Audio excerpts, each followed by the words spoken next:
0.48 over, 0.842. That's where my first hole is, I hope. So here's the adapter. I put in this boss, I don't know what you call it, and I recessed the bolt heads. I'm going to use the Allen socket bolts that are low profile.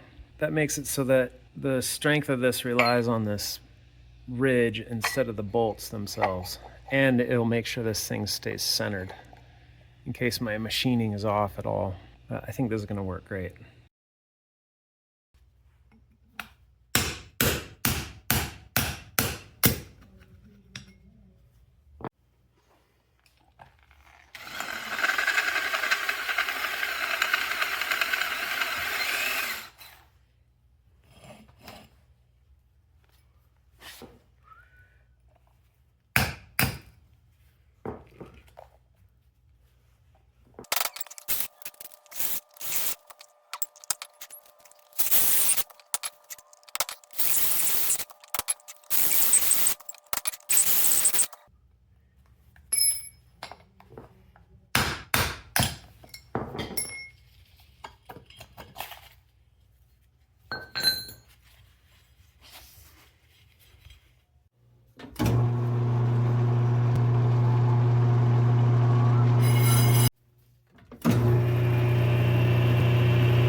Nice. Punched out this primary drive sprocket on the clutch.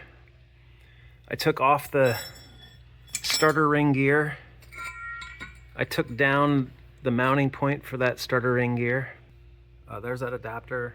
Recessed some Allens so they don't hit the chain. Get that as close to the flywheel as possible. And then here's the clutch side. I recess these guys. Why a diesel motorcycle?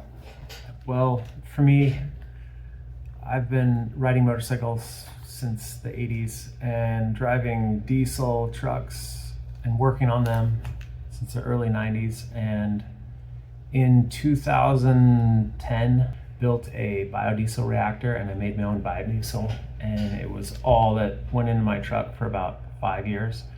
And I wanted everything to be biodiesel, everything to be diesel. I ended up converting a Wagoneer to run on diesel with an engine swap. And I've been obsessed with motorcycles and diesels, and nobody makes a diesel motorcycle, so I wanted to make one. And then about that time when I made the biodiesel reactor, I found online this guy in Germany that had built one from a Triumph Tiger, and it kind of stuck in my head as the best platform to make this swap with a small Kubota. It's about the same size engine, it's a triple. The frames lends itself to making the swap. It's chain drive, the chain's on the left side. So it's just taken me a while to get through a few other projects so that I have time to build this.